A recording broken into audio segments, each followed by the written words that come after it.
ఏం ఏం తమ్ముళ్ళు హుషారుగా ఉన్నారా? ఏమమ్మా ఆడబిడ్డలు హుషారుగా ఉన్నారా? మీరు దొంగలు పడ్డారు రాష్ట్రంలో. ఇప్పుడు రాష్ట్రాన్ని కాపాడుకోవాలి మనందరం. అందరూ కూడా సిద్ధంగా ఉండాల్సిందిగా మిమ్మల్ని అందరినీ కోరుతున్నా. ఈరోజు పలాస మిమ్మల్ని చూస్తా ఉంటే నాకు అనిపిస్తా ఉంది, నా జీవితంలో ఎన్నోసార్లు వచ్చాను కానీ ఇంత స్పందన నా జీవితంలో ఎప్పుడూ చూడలేదు. అంత స్పందన ఉంది. ఎక్కడ పోయినా ప్రజల్లో విపరీతమైనటువంటి స్పందన.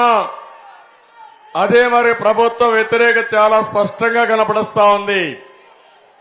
ఈ రోజు నాకు ప్రాణ సమానమైన తెలుగుదేశం పార్టీ కుటుంబ సభ్యులు ఒక పక్క ఎంత కసిగా ఉన్నారంటే 5 ఏళ్లు పెట్టిన కష్టానికి ఈరోజు ఒక కక్ష తీర్చుకోవాలి, చిత్తుగా వైఎస్ఆర్ కాంగ్రెస్ పార్టీని ఓడించాలని నా తమ్ముళ్లు సిద్ధంగా ఉన్నారు. జన సైనికులు ఎక్కడ పోయినా వాళ్ళ ఉత్సాహం నేను చూస్తున్నా. మా నాయకుడిని అవమానించిన ప్రతి ఒక్కరిని చితగ్గొట్టాలని మా జన సైనికులు సిద్ధంగా ఉన్నారు. ఇంకో పక్కన మనం ఎన్డీఏలో భాగస్వాములయ్యాం. తెలుగుదేశం, జనసేన, బీజేపీ కలిసి ఇప్పుడు మీ ముందరకు వచ్చాం. మీ ముందరకు వచ్చినప్పుడు ఇక్కడ ఉమ్మడి అభ్యర్థులుగా మన రామ్మోహన్ నాయుడు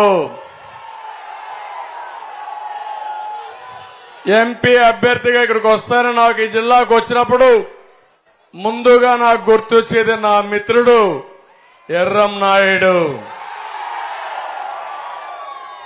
ఉత్తరాంధ్ర ముద్దు బిడ్డ. నేను ఒకసారి యునైటెడ్ ఫ్రంట్ లో మంత్రి పదవి వస్తే కేబినెట్ ర్యాంక్ ఇవ్వాలంటే ఎవరికి ఇవ్వాలని ఆలోచించినప్పుడు ఒక్క నిమిషం ఆలోచించకుండా నేను ఎంపిక చేసిన అభ్యర్థి ఎర్రం నాయుడు గారు అని చెప్పి నేను మీకు తెలియజేస్తున్నా.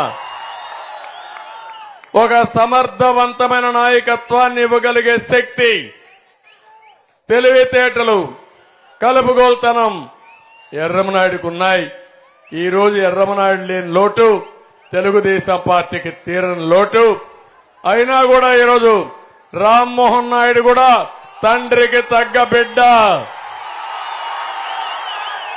2 సార్లు ఎంపీ అయ్యాడు. 3వసారి ఎంపీ చేయడానికి మీరు సిద్ధంగా ఉన్నారు. అది నాయకత్వ లక్షణం. పులికి పుట్టే బిడ్డ కూడా పులిగానే పుడుతుంది, పులి బిడ్డే పుడుతుంది. అదే మరి ఇంకొకసారి మీరు చూస్తే ఇక్కడికి వస్తానని నాకు గుర్తొచ్చేది గౌరవనీయులు సర్దార్ గౌత లచ్చన్న. గౌత లచ్చన్న ఒక స్వాతంత్ర సమర యోధుడే కాకుండా ప్రజల కోసం, రైతుల కోసం ఆ రోజుల్లోనే శ్రీకాకుళం నుంచి చెన్నైకి రైతు మార్చి పెట్టిన మహా ఉద్యమ నాయకుడు గౌత లచ్చన్న గారని చెప్పి కూడా నేను మీకు తెలియజేస్తున్నా. అలాంటి మహానాయకుడితో నేను 1978లో అసెంబ్లీలో శాసనసభ్యుడిగా ఉన్నాను. ఆయన కూడా శాసనసభ్యుడిగా ఉన్నాడు. ఆయన పట్టుదల చూసేవాడిని. ఎప్పుడు కూడా ఒక్క నిమిషం కూడా ఉండకుండా ప్రజా సమస్యలపైన, వెనుకబడిన వర్గాల మీద నిరంతరం పోరాడిన వ్యక్తి గౌత లచ్చన్న.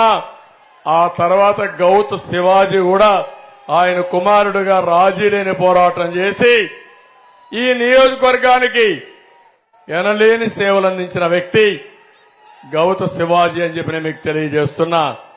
అలాంటి కుటుంబంలో పెట్టినటువంటి శిరీష ఈరోజు మీ ఆడబిడ్డ. రాజకీయ ప్రాధాన్యత ఉండే కుటుంబం. ఎన్ని అవమానాలు పడింది తమ్ముళ్ళు అని మిమ్మల్ని అడుగుతున్నా. అంటే వాళ్ళని ఏమనాలి నాకైతే అర్థం కావడంలా.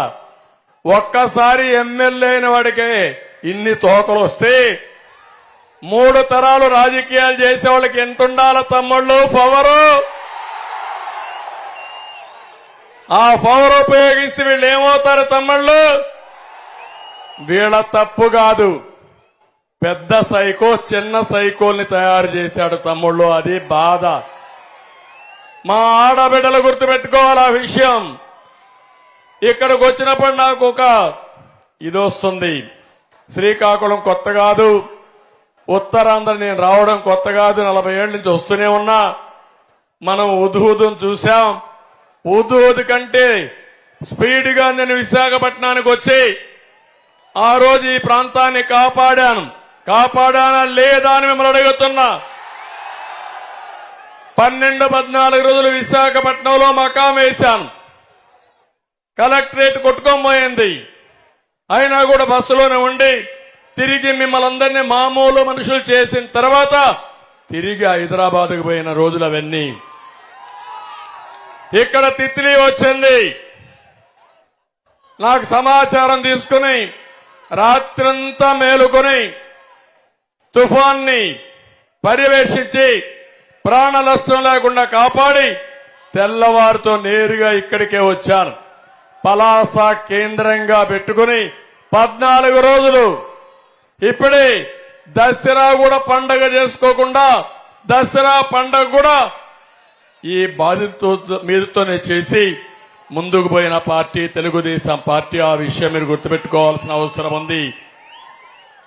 నేను ఇక్కడ ఒకే ఒక మాట మిమ్మల్ని అడుగుతున్నా. ఆ రోజు పక్కనే ఉన్నాడు ఈ యొక్క సైకో. ఎక్కడున్నాడు? విజయనగరంలో ఉన్నాడా లేదా? వచ్చాడా ఇక్కడికి? పరామర్శించాడా మిమ్మల్ని? ఎవరైనా బుద్ధుండేవాడైతే రాజకీయాల్లో అది అప్పుడేమన్నాడు? నాకు అధికారం లేదు, అధికారం చంద్రబాబు నాయుడుకు ఉంది, ఆయన చేస్తాడు, నాకు ముఖ్యమంత్రి పదవి ఇస్తేనే వస్తానని చెప్పిన దుర్మార్గుడు ఈ సైకో. అవునా కాదా అని అడుగుతున్నా మిమ్మల్ని. ఇది బాధ్యత అని మిమ్మల్ని అడుగుతున్నా. రాజకీయ నాయకుడి పరిస్థితి ఏంటి? ఈరోజు శిరీష ఉంది, లేకపోతే రామ్మోహన్ నాయుడు ఉన్నాడు. మీకు కష్టం వస్తే ఇబ్బందులు వస్తే మీకు అండగా ఉన్నారా లేదా అని మిమ్మల్ని అడుగుతున్నా. అలాంటి వ్యక్తులు మీ మనుషులా? లేకపోతే నాకు అధికారం ఇస్తే అప్పుడు వస్తానన్న వాళ్ళు మీ హితులా మీరే ఆలోచించుకోవాల్సిన అవసరం ఉంది.